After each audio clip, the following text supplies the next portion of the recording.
Hi friends, this is the Bijou Baker. I'm Maria. Yesterday I showed you how to make French macarons. Up here you can see the full video. But I got a lot of questions and emails about steps I wasn't as clear as I thought I would be. So, because I don't want these to intimidate you, and if any cookie would, it would be them, so let me make sure you have everything you could possibly know. I'm going to make them again today. My sister's coming over, so I kind of always like to have a little treat for them. So while I'm making another batch, I'm going to really break down everything I'm doing. Someone had asked about the size and how to plan out a size. Now, they have a Silpat.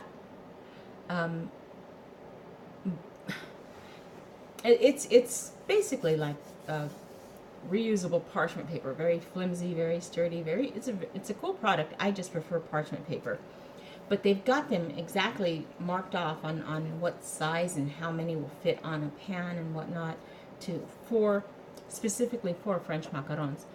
I just have a problem spending the money on something that you could do yourself. So I'm going to show you what you can do. I really do have to be wheeled in when I'm trying to break things down, because I don't always cover the obvious, and I really want to cover the obvious. So there's going to be a couple video clips throughout this video on things just to help you understand better. If I can alleviate and eliminate that fear of this cookie, you guys are just leaps and bounds over so many others. So let's go ahead and take care of everything. First question was about how to mark off placements. Okay, so let me see how I can best do this so that you can see everything, all right? Okay, so I've got a different camera angle here, kind of cool, right? I have a 2-inch cookie cutter here. That's all I'm using.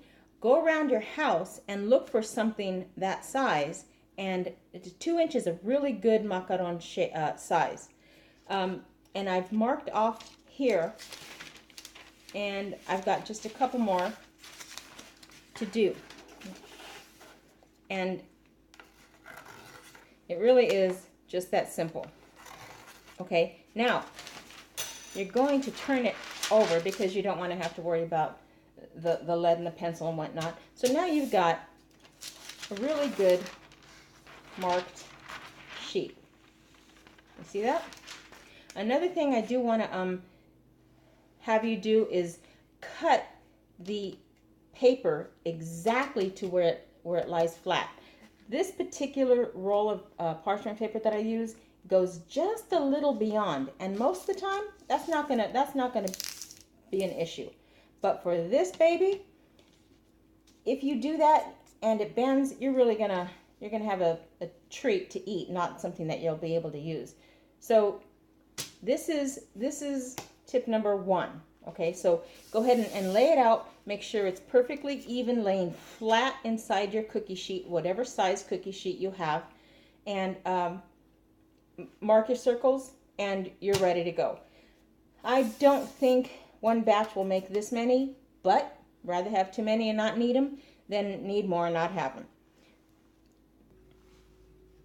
Okay, we're just flying all over the place, right?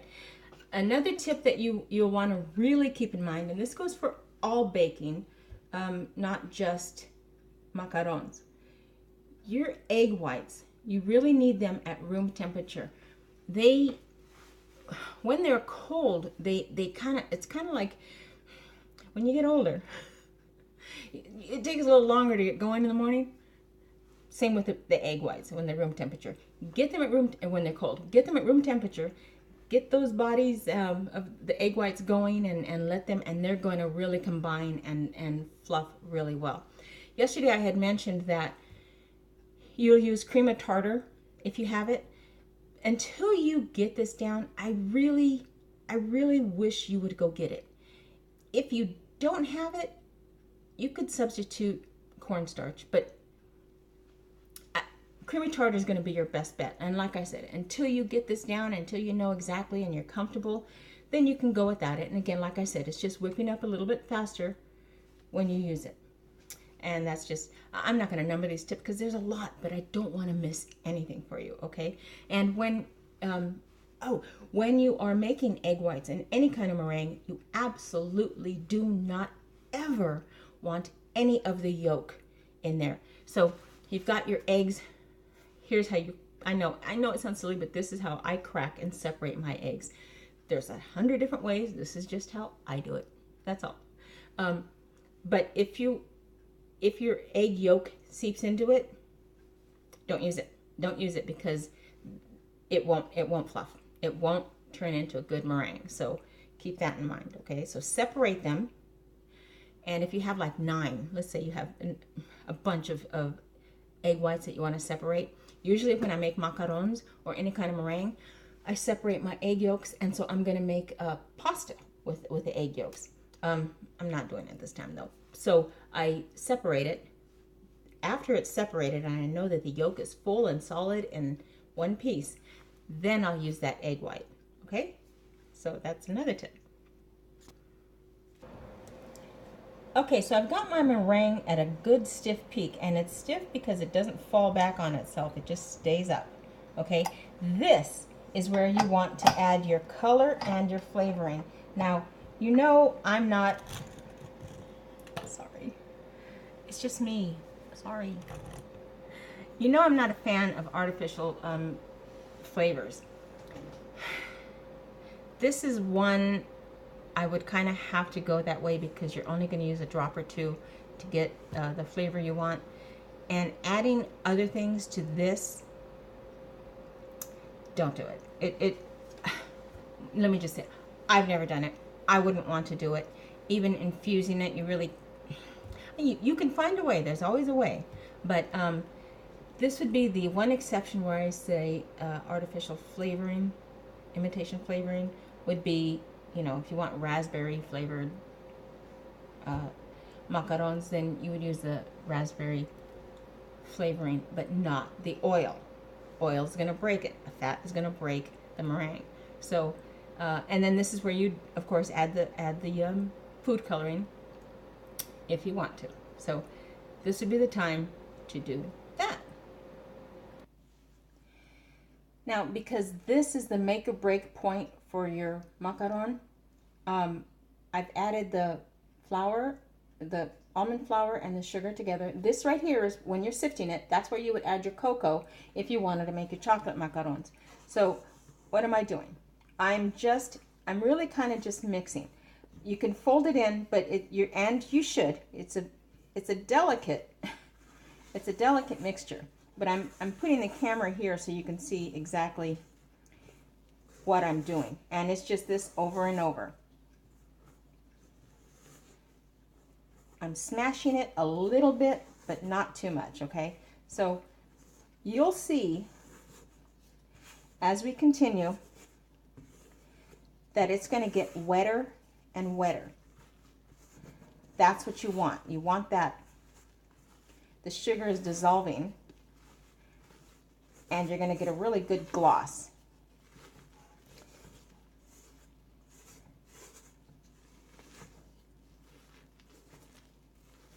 Okay, can you see that? That's very lumpy.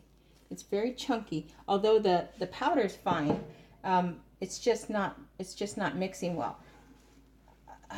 Let me just continue. I wish you could see what my eyes are seeing. It's a little tricky to explain. But in the back, you might be able to see gloss. Maybe not. Can you see some gloss? I'm sorry. But that gloss is what we want.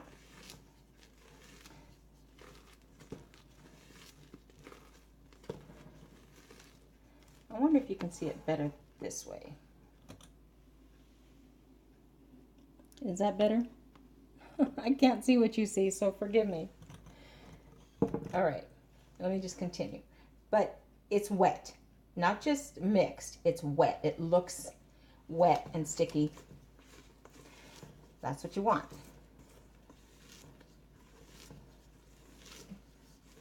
And I do use a larger spatula for this. only because I want to get as much coverage, and you can see how it's starting to get thinner as I continue. It is. As I continue, I'm going to mix it a little bit vigorously, but I'm not beating it. See, it's thinning down.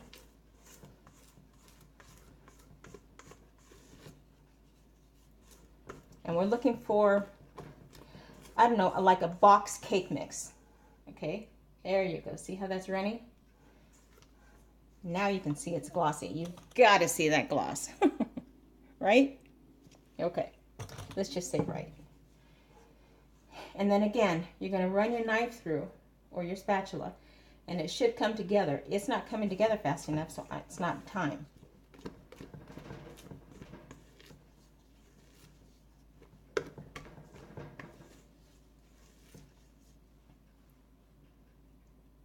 That's coming together perfect. So I ran it through and it's coming together. Do you see that? Let me do it again. All right. Okay, now because this is a very runny batter, I'm going to twist off my edges and kind of put it back into itself, okay? And I need 2 hands to pour it into this. So I'm going to put my bag in a cup or a glass. You see how the tip is away from itself, and so nothing's going to fall out. There's going to be a lot that I want to try to fit in here. So it's going to get a little finagling, but that's all right. Okay, so I've got my opening here. And I'm going to pour this in.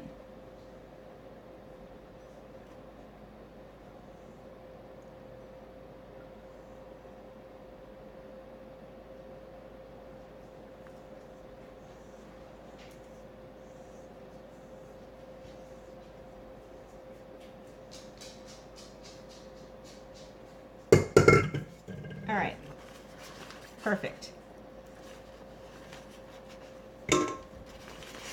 So that's another tip to make it clean. Clean and effortless. Those are my favorite words. Okay, so I started putting them on here and I realized I'd better show you this. I'm putting them in the circle, but I'm not going to the edge. You see that? It will flatten out.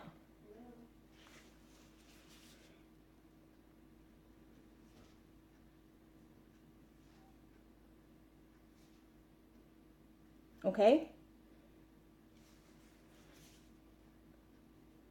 So stop squeezing, twist it, and lift quickly.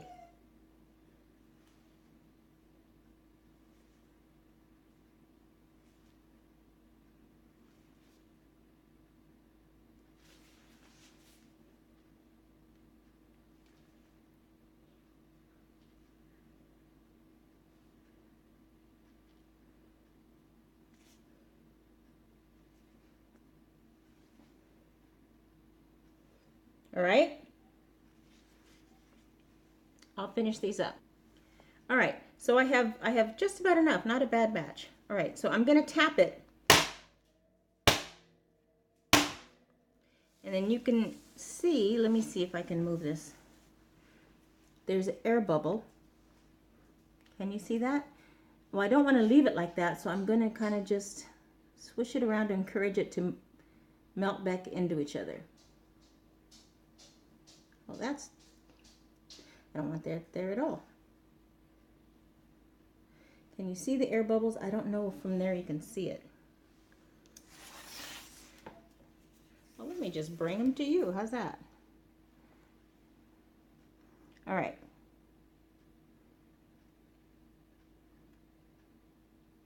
You see that? That's essentially what I'm doing here. So I'm getting rid of the air bubbles. And because it is a liquid, very fluid batter, it will melt right into itself.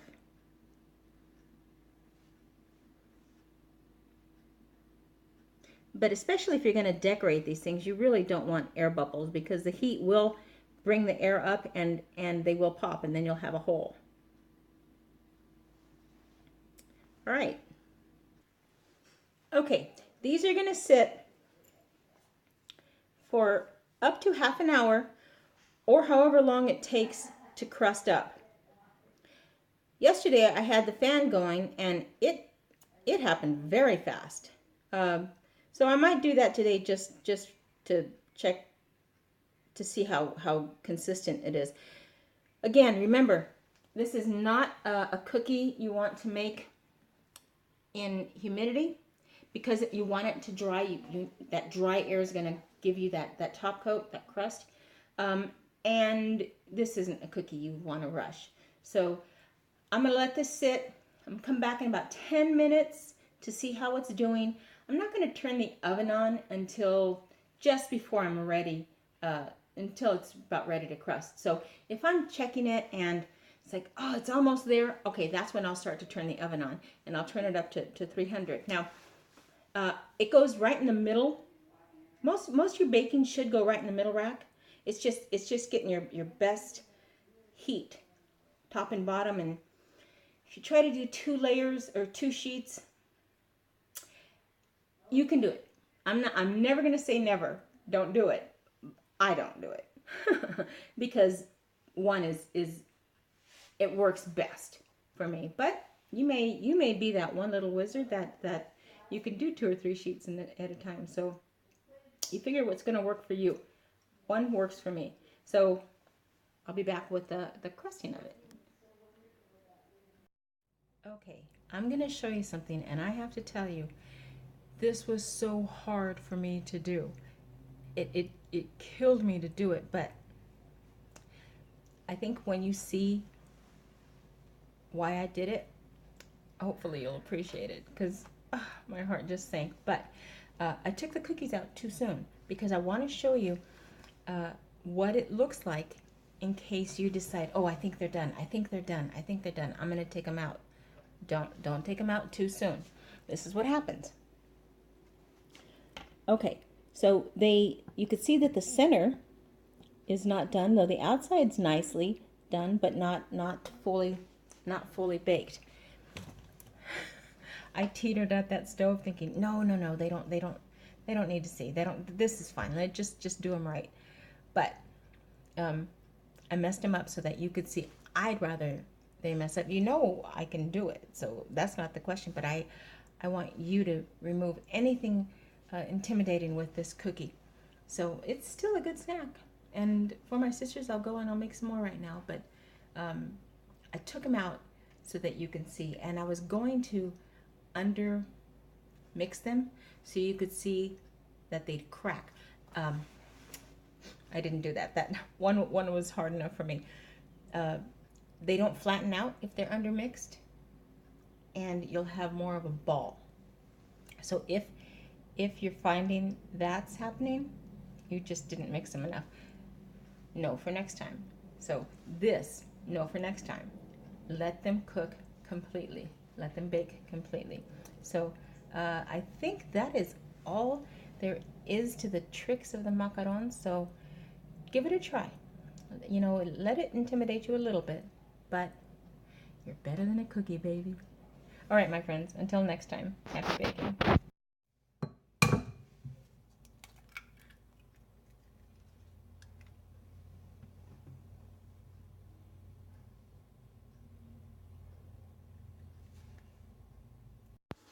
This was my very first batch of cookies. I didn't mix it enough, so they turned into balls. But there was no way I was going to throw these babies away.